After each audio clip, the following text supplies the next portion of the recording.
रिया मुंबई की एक चमचमाती मॉडल थी। बड़े बड़े फैशन शो, रैंप वॉक, कैमरों की फ्लैश लाइट और महंगे कपड़े उसके जीवन का हिस्सा थे। वह जहां जाती लोग कहते, वाह, ये है रिया, मॉडल रिया। रिया को लगता था कि यही असली जिंदगी है, शोहरत, पैसे और शहर की चमक धमक। लेकिन किस्मत की लिखावट कोई नहीं पढ़ सकता। एक दिन रिया को एक देसी ब्रांड के फोटोशूट के लिए गांव जाना पड़ा। उसने सोचा, गाँव, ओह नो, वहाँ मिट्टी होगी, धूल होगी, पर ठीक है, काम तो काम है। रिया कार से निकली, लेकिन रास्ते में कार खराब हो गई। अंधेरा हो चुका था। अचानक सामने से एक बूढ़ा साधु आया। उसकी आंखों में अजीब चमक थी। साधु बोला, बेटी, चिंता मत कर। आज से तेरी किस्मत बदलने वाली है। तेरे जीवन में 3 पति आने वाले हैं और वो तीनों किसान होंगे। रिया हंस पड़ी। ओह बाबा, आप भी ना, मेरे पति किसान। मैं मॉडल हूँ, मैं शहर में रहती हूँ, ये असंभव है। साधु मुस्कुराया और बोला, मिट्टी के बिना सुंदरता अधूरी है बेटी। जो लिखा है वही होगा। रिया को उसकी बात पर यकीन नहीं हुआ, लेकिन अगले ही दिन उसकी जिंदगी पलट गई। गांव में पहुंचते ही एक अजीब हालात बने। मेले में भगदड़ मच गई और गलती से रिया की मांग में सिंदूर भर गया। लोग शोर मचाने लगे। अरे, ये तो हमारी बहू हो गई, शादी हो गई। पर मजेदार बात ये हुई कि 3 अलग अलग किसानों ने 3 बार उसके माथे पर सिंदूर डाल दिया। पहले किसान का नाम था भोला, बिल्कुल नाम की तरह भोला भाला, मेहनती और मासूम। दूसरा किसान रामू, थोड़ा चालाक, हर समय पैसों और जमीन की बात करता। तीसरा किसान मोहन, हंसमुख, हर समय मजाक करता। गांव वालों ने तय कर दिया, अब ये हमारी बहू तीनों की पत्नी है। रिया चीखी। व्हाट, ये क्या हो रहा है? मैं मॉडल हूँ, मेरे 3 पति कैसे हो सकते हैं? लेकिन गांव के पंच बोले, बेटी, ये तो किस्मत है। रिया को मजबूरी में गांव में रहना पड़ा। सुबह भोला उसे खेत में ले जाता और कहता, देखो बहुरानी, ये मिट्टी सोना है। रिया अपने महंगे सैंडल में धंसकर चिल्लाती। ये तो गंदा है।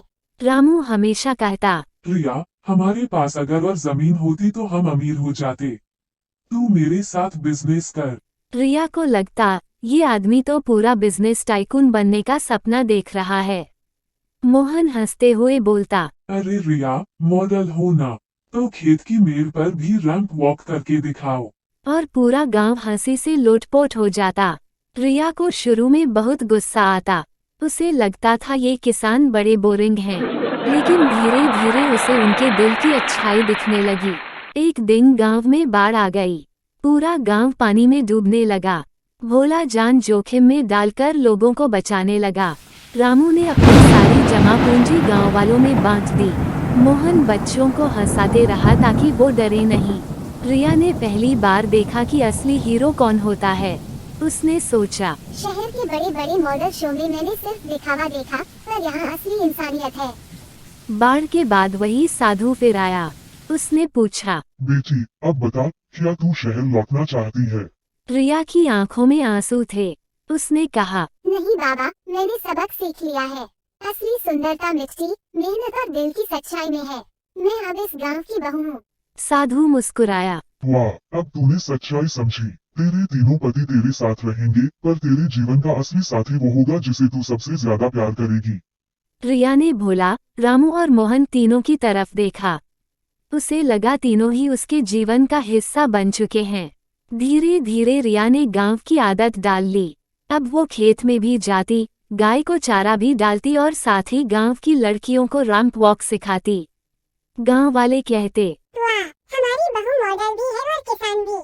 रिया की जिंदगी बदल चुकी थी। अंत का संदेश, कहानी हमें ये सिखाती है कि असली सुंदरता कपड़ों, मेकअप और शोहरत में नहीं, बल्कि सादगी, मेहनत और दिल की अच्छाई में है। उंगली से दाहिनी की मिट्टी, दोनों मिलकर ही जिंदगी को पूरा बनाते हैं। रिया को गांव में रहते कई महीने हो चुके थे। अब वो खेतों में काम करने लगी थी, गाय भैंस संभालना भी सीख गई थी। गांव की औरतें हैरान थीं। अरे, ये तो हमारी बहू मॉडल है, लेकिन कितनी सीधी सादी बन गई। इसी बीच मुंबई से उसके कुछ मॉडल दोस्त गांव घूमने आ गए।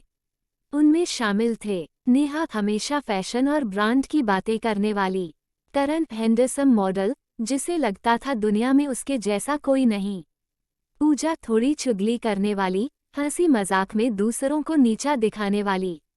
तीनों दोस्त जैसे ही गांव पहुंचे वे चौंक गए। नेहा बोली, ओह माय गॉड, रिया, तू यहाँ, और ये कपड़े, तू तो बिल्कुल देहाती लग रही है। रिया मुस्कुराई। हाँ, अब ये गाँव ही मेरा घर है। शाम को रिया ने अपने तीनों पतियों भोला, रामू और मोहन से अपने दोस्तों का परिचय कराया। भोला ने फोल्डर हाथ जोड़कर कहा, नमस्ते जी, हमारे घर में आपका स्वागत है। रामू बोला, बैठिए, हम ताज़ा दूध और मक्खन लाते हैं। मोहन हंसते हुए बोला, अगर बोर हो रहे हो तो मैं आपको खेत की मिट्टी से फेस पैक बनाकर दे दूं।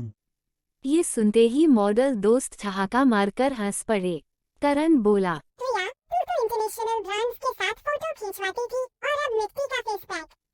पूजा ने हंसते हुए कहा, तेरे पति तो मजेदार जोकरों जैसे हैं। तीन तीन किसान पति, ये कोई बात हुई? नेहा बोली, रिया तू तो पागल हो गई है, ऐसे गंवारों के साथ जिंदगी कैसे जी रही है।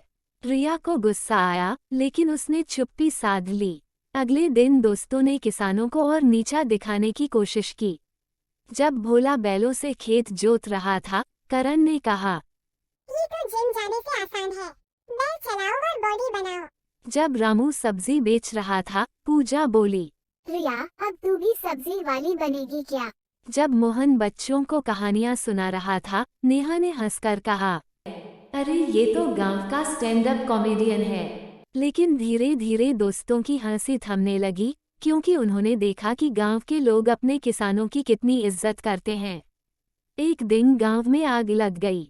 लोग घबराने लगे। भोला ने बिना डरे सबसे पहले कुएं से पानी खींचा और आग बुझाने लगा।